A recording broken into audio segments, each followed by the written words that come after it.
Finally, Boston, which is about the national question. You know, it's the strangest thing.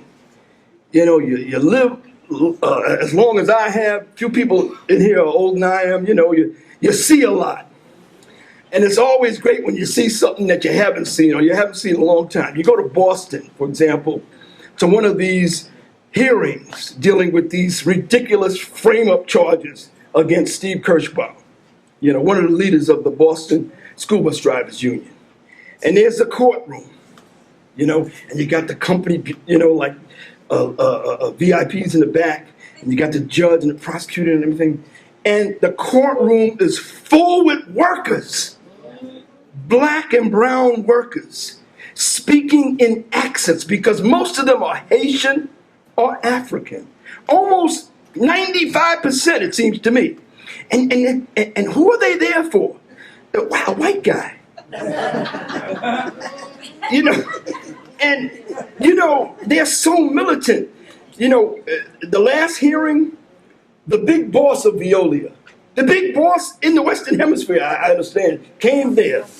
And the workers went and sat down next to him just to intimidate him. They didn't want anybody to sit next to him. They were like, no, you know, we want to get sisters and brothers. It was incredible. You don't see stuff like this every day.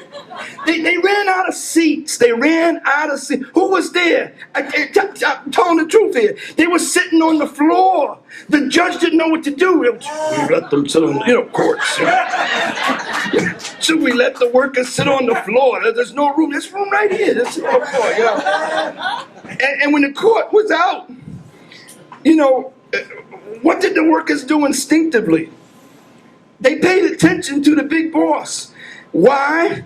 Because they wanted to chase him. They wanted to chase him wherever he was going. Actually, they didn't want to chase him. They probably wanted to get him. And, you know. But since he was hustling and the cops were hustling with him, you know, they were chasing him down the street. How often do you see a bunch of workers chasing a boss down the street? This is good stuff. You know. And this is all for this white guy. What is that about? What is going on here? Well, it has everything to do with the struggle against racism. You know, I was born in Boston. Little known fact. A lot of people know it. And I wasn't born like Monica in Alabama, or like Bobby Traynham, who was up here, went back with the workers. Born in West Virginia, I think. You know, I was born in Boston. I mean, you don't get further east than that, you know, big city. And, you know, I remember in about 1955, 1956, I was probably 4. My mother showed me signs on, you know, apartment buildings where they had vacancies. No Negroes allowed. Not Alabama. Not Mississippi. Boston. It's about the time when Malcolm X was there. I think around that time, before he left. No Negroes, a lot of times no Jews. No Negroes, no Jews. In Boston, you know. This is one of the most segregated cities, sisters and brothers and comrades. You don't have to go across the Mason-Dixon line. Boston, you know. And when there began this effort to desegregate the Boston school system, in the early 70s.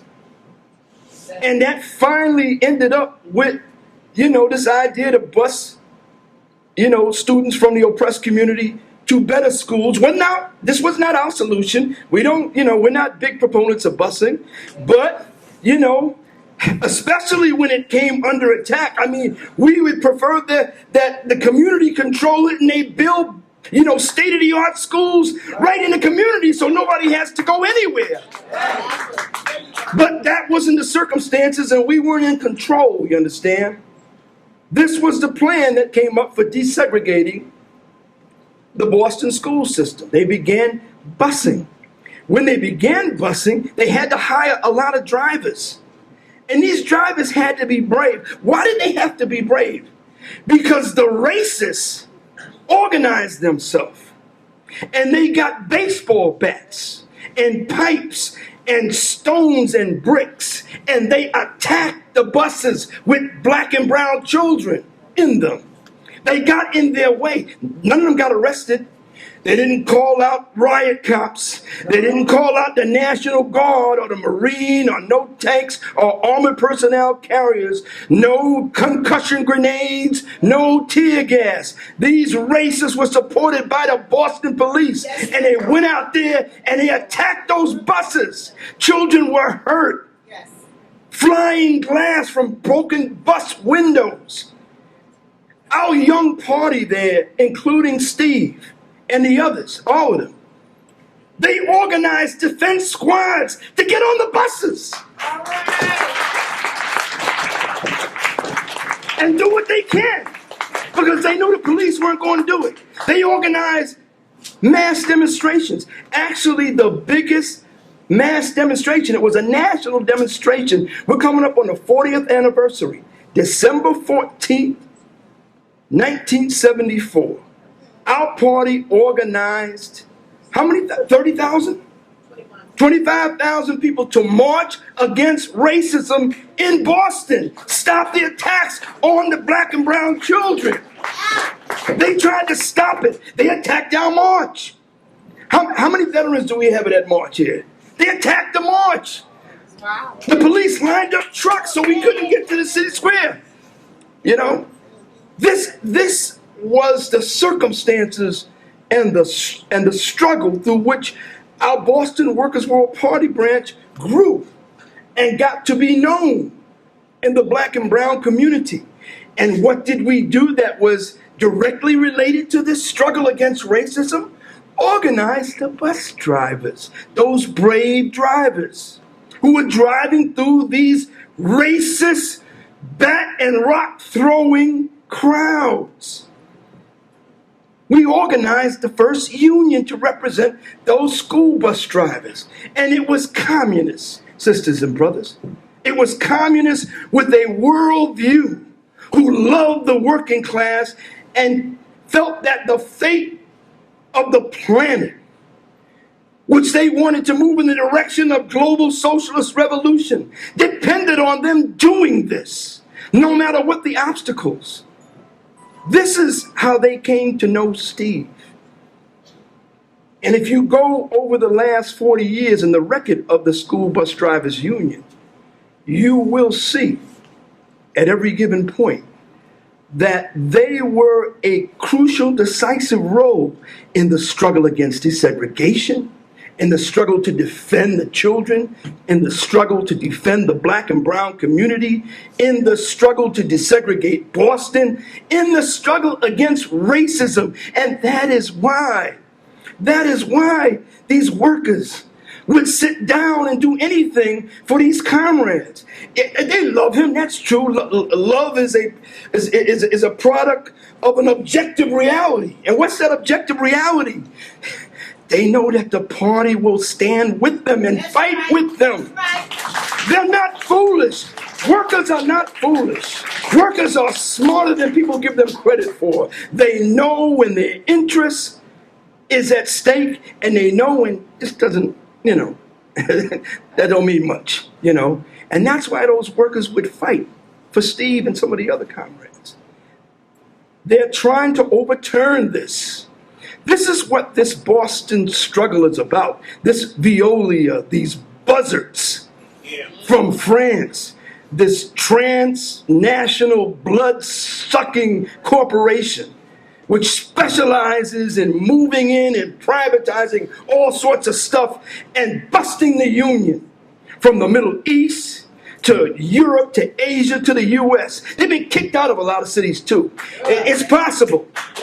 I think they were kicked out of Pittsburgh or something recently. This is what this is about. It's about a drive to overturn desegregation and bring things back to where they were a half a century ago.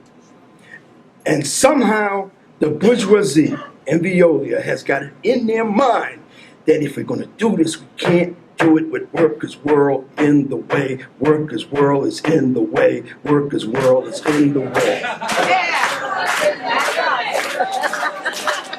And so, that's right. Workers' world is in your face, too.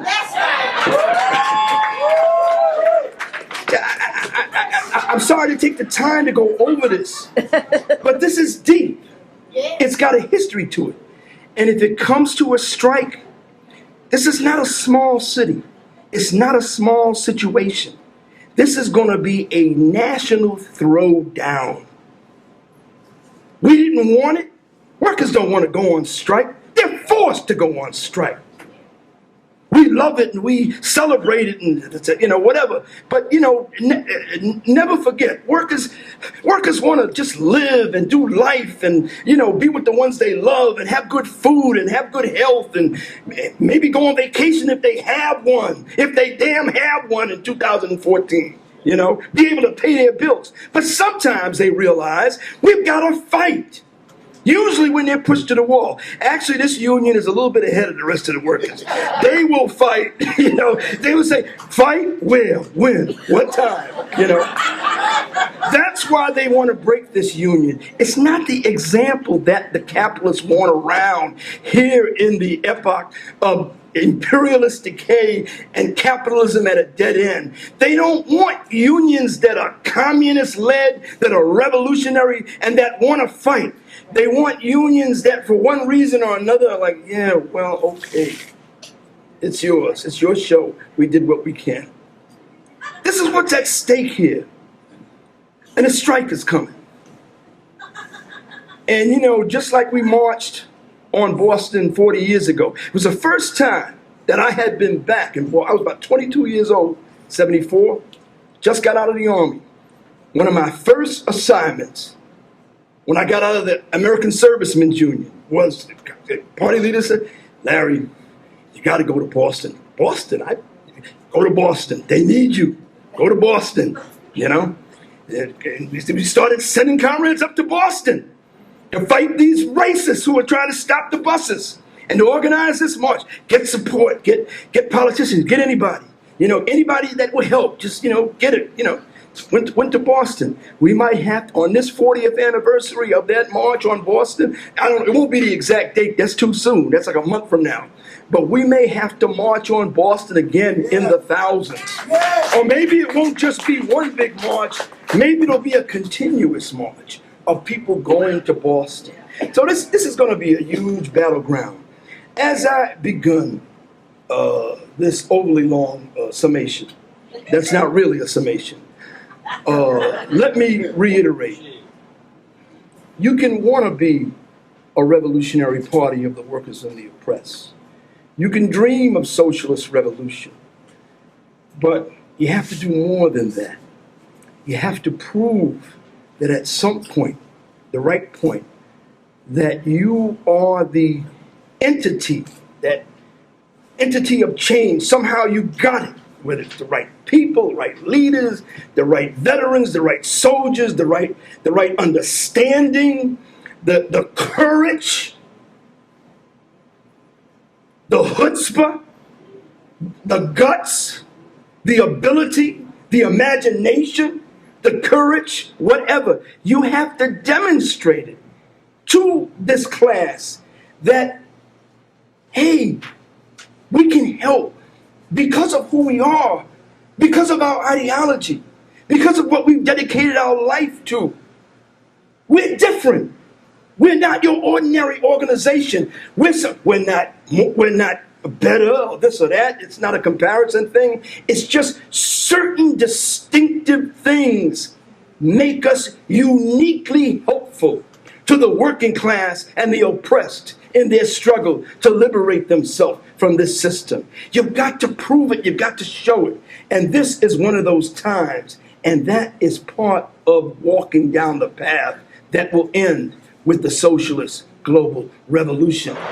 Build a workers' world. Down with imperialism.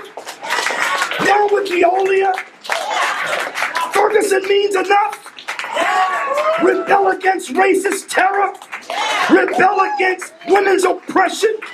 Rebel In solidarity with our gay and lesbian, bi and trans and queer comrades in their community. Do not harm them. Do not harm them. Do not put your hands on them.